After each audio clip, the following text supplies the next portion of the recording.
Bonsoir à tous, bienvenue dans votre journal. Les titres de ce 19 septembre. Une femme de 82 ans percutée par un train tôt ce matin. Elle a été tuée sur le coup. L'accident s'est produit en gare de Savonnières à hauteur de Saint-Genoux en Indre-et-Loire. Plus de détails à suivre dans quelques secondes. J-2 avant le marathon Touraine-Loire-Vallée. 3500 coureurs sont dans les starting blocks avant le grand départ dimanche matin. Et les bénévoles sont donc à pied d'œuvre. Ils préparaient encore ce matin les 3500 sacs qu'il faudra distribuer. Puis à la fin de ce journal, nous irons à Saint-Pierre-des-Corps. Le magasin général ouvre exceptionnellement ses portes au public ce week-end à l'occasion des Journées du patrimoine. Bonsoir à tous, je suis candidat à la présidence de ma famille politique. En 10 mots, c'est ainsi que Nicolas Sarkozy a annoncé son retour dans l'arène politique. L'ancien chef de l'État sera donc candidat à la présidence de l'UMP. C'est notamment ce qu'il explique dans une tribune postée sur son compte Facebook il y a quelques heures. Réaction ce soir de Philippe Briand, député maire de Saint-Cyr-sur-Loire et ancien trésorier de campagne de Nicolas Sarkozy. On l'écoute.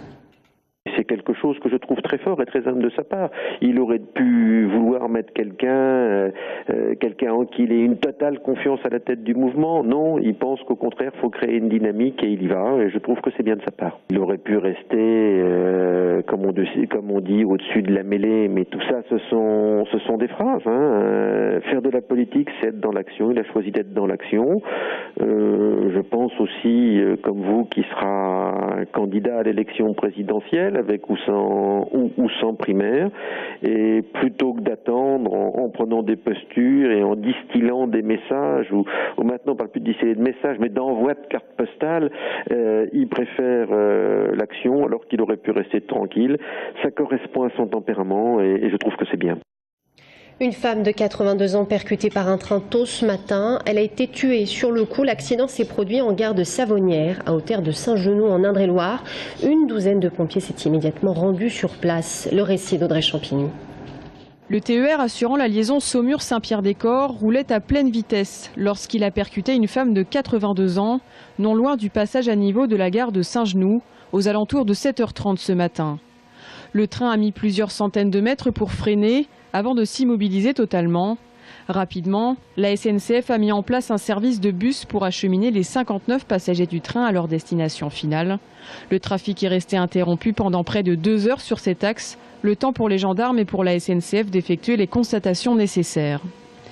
D'après les premiers éléments de l'enquête, la piste accidentelle est privilégiée, même si l'hypothèse de suicide n'est pas écartée. Les gendarmes tentent de déterminer pourquoi cette vieille dame de 82 ans, atteinte de troubles psychologiques et se déplaçant difficilement avec canne et béquille, a voulu traverser les rails au passage du train.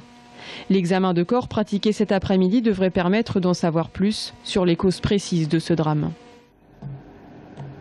À Tours, attention aux bactéries légionnelles dans l'eau des douches des équipements sportifs de la ville. La piscine des Tourettes, le dojo du Beffroi ou encore le gymnase Montaigne à Tours-Nord sont touchés par cette bactérie.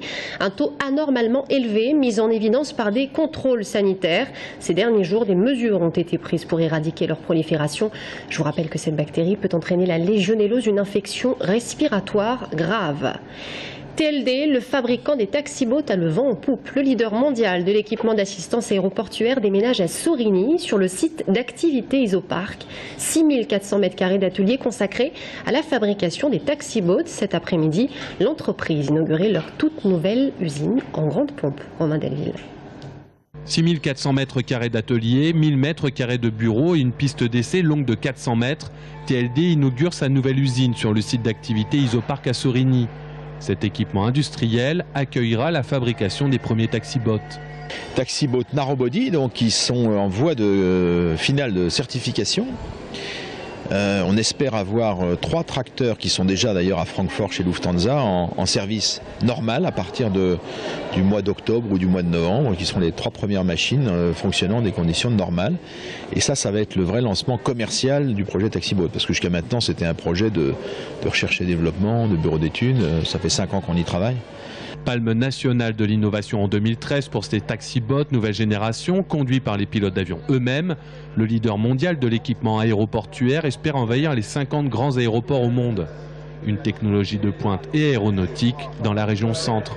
C'est une manière de donner à une très belle entreprise du secteur aéronautique la possibilité de faire avancer ce secteur notamment sur le plan environnemental, puisqu'il y a des économies, et d'en faire un secteur qui booste l'économie en général. Puis derrière, c'est 100 à 150 emplois. Nous sommes mobilisés pour cela. Nous sommes mobilisés pour l'emploi dans cette région. C'est une région qui est 5e région industrielle de France. C'est une région qui est un peu moins impactée par le chômage que d'autres régions. C'est une région qui fait du secteur aéronautique un secteur d'avenir. Nous nous battons pour cela.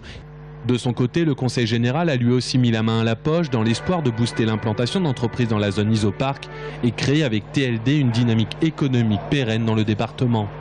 Le Conseil général est, à travers Isopark, pleinement investi dans cette installation, a notamment financé un certain nombre de travaux de génie civil pour permettre les essais du taxi-boat.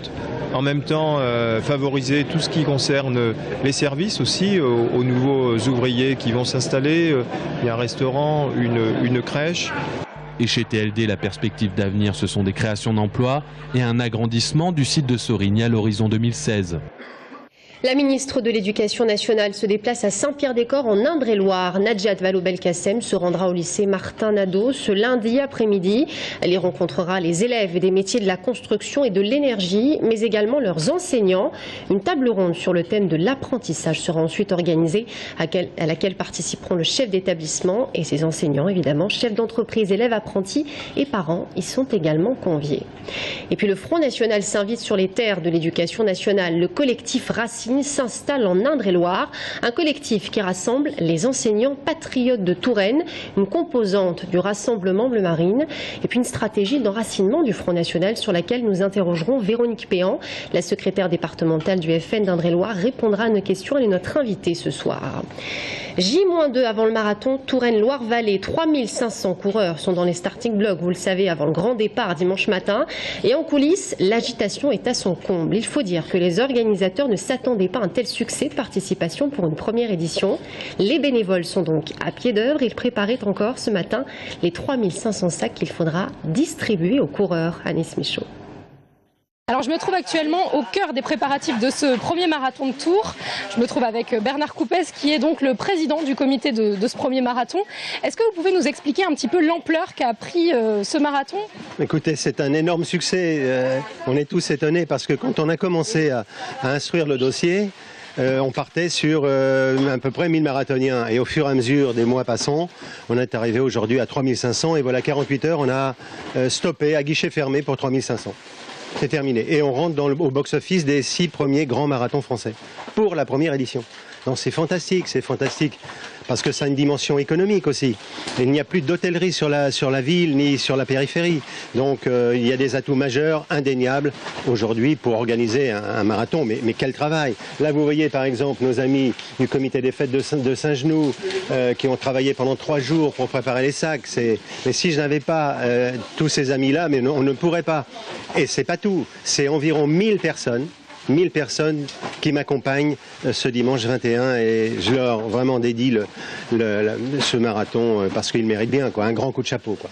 Est-ce qu'il y a des gens qui ont bouleversé un peu leur planning pour ne pas coïncider avec ce marathon?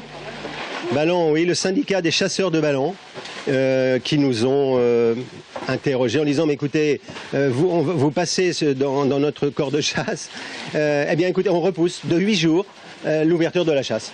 Écoutez, c'est fantastique, tout le monde s'y met pour la réussite de ce marathon le 21 septembre. C'est bien parti pour. Maintenant, il nous faut le temps. Mais apparemment, ça doit s'arranger. Vous faites tout pour? Je fais tout pour. Là, j'ai mes chamans qui travaillent dessus. Très bien, je vous remercie Bernard Coupez. Et puis on va voir, il y a tous ces bénévoles qui travaillent autour. On va voir un petit peu comment ça se passe pour eux. Bonjour madame. Bonjour. Quel est votre prénom? Ginette. Alors Ginette, expliquez-moi un peu en quoi consiste votre tâche. Eh ben, de prendre tous les failleurs, de les mettre en sac. Combien de sacs vous allez faire aujourd'hui? 5000 à peu près. C'est un travail considérable. Ah oui. Mais enfin, on s'entend bien, il y a une bonne entente, c'est déjà le principal. Très bien, je vous remercie beaucoup. Bon courage, bonne continuation. Voilà, donc ce premier marathon aura lieu dimanche. Ça fait à peu près 10 ans qu'on en parle à Tours. Et ça y est, ce sera dimanche pour le plus grand bonheur des Tourangeaux et des autres marathoniens de France. Et j'ajoute que les équipes de TV Tour Val-de-Loire seront également sur place dimanche pour couvrir l'événement. TV Tour Val-de-Loire qui vous présentera un hors-série consacré au 6e marathon de France bientôt sur vos écrans. À Saint-Pierre-des-Corps, les élus veulent désengorger le trafic autour de la gare. Une enquête a été ainsi commandée pour diagnostiquer mais surtout pouvoir résoudre le problème. Quelle stratégie faut-il mettre en œuvre? On voit tout cela avec Florent Carrière. Parc de stationnement saturé, parking sauvage et embouteillage aux heures de pointe. Le lot quotidien matin et soir aux abords de la gare de Saint-Pierre-des-Corps. Je n'en peux plus de la gare de Saint-Pierre, je n'en peux plus.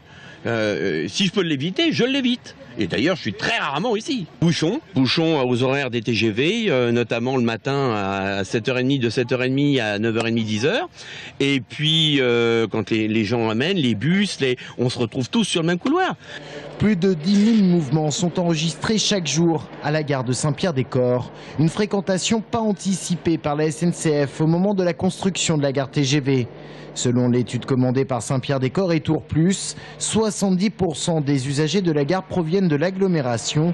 Or, ces usagers utilisent très peu les transports en commun. Donc ça, c'est l'autre aspect de l'étude, c'est quel moyen de transport j'utilise. On dépiste à peu près 1700 voyageurs comme ça qui se font déposer.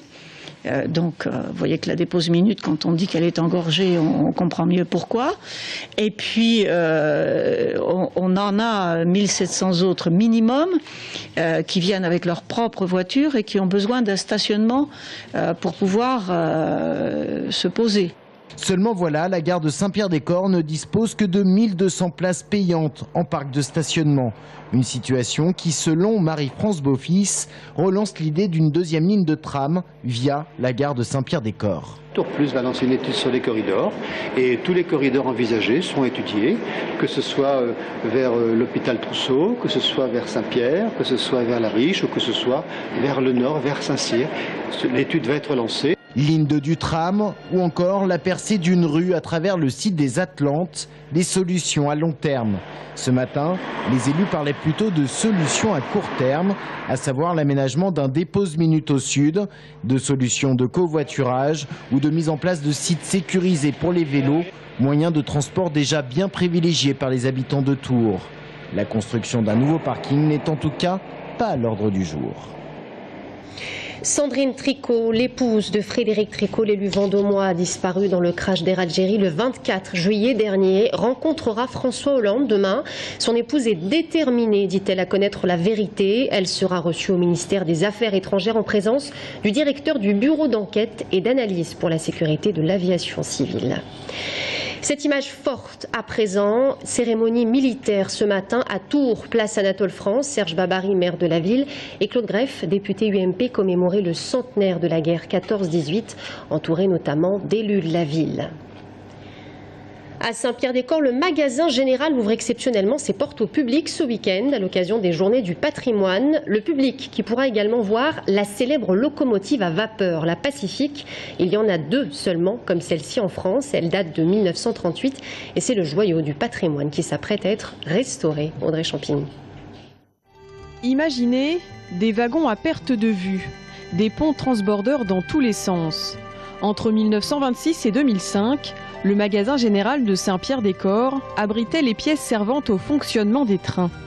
Dans cet immense bâtiment de 15 hectares, réparti sur 3 niveaux et mesurant 200 mètres de long sur 50 mètres de large, jusqu'à 800 cheminots se croisaient toute la journée.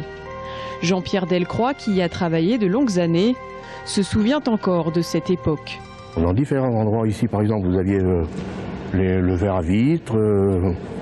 Là, je me souviens plus exactement ce qu'il y avait comme marchandise. Au premier étage, bon, vous aviez les tissus. Au deuxième étage, vous aviez tout ce qui était outillage, archives au bout. Voilà.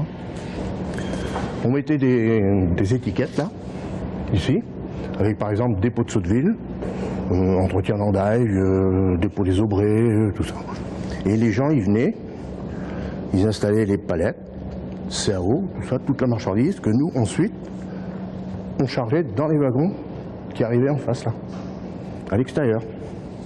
Et on envoyait tout ça, bien sûr, dans les établissements, je vous dis, dépôt, entretien, et on fournissait toute la France. Quelques rails plus loin, Une autre curiosité se cache sous ce hangar à avions. Une locomotive à vapeur. La Pacific Chaplon 231 E41 date de 1938. Train de luxe à l'époque, cette vieille demoiselle de 92 tonnes effectuait la liaison Paris-Nord jusqu'à Calais, avec à son bord une centaine de passagers. Une fois lancée à toute puissance, elle pouvait atteindre les 120 km/h. Pendant 40 ans, elle a été exposée dans le centre-ville de Saint-Pierre-des-Corps. Mais depuis 2013, des bénévoles se sont lancés dans le projet fou et titanesque de la restaurer pour un jour, pourquoi pas, la remettre sur les rails. Notre premier travail, c'était bien sûr de retirer toutes les grosses pièces qui se trouvaient sur le corps cylindrique de la machine. Et là, on a accès à la chaudière. On a tout retiré les tôles de parement, et on a accédé à la chaudière extérieure, et on a pu rentrer à l'intérieur de la chaudière pour voir si, dans quel état elle se trouvait et si éventuellement il y avait une possibilité de la remettre sous pression. Toute l'histoire de ce site, pas comme les autres, sera donc racontée samedi et dimanche lors de visites guidées gratuites de 10h à 17h. Et c'est la fin de ce journal. Merci à tous de nous avoir suivis. Dans un instant, l'invité de la rédaction, Véronique Péan, secrétaire départementale du Front National. À tout de suite.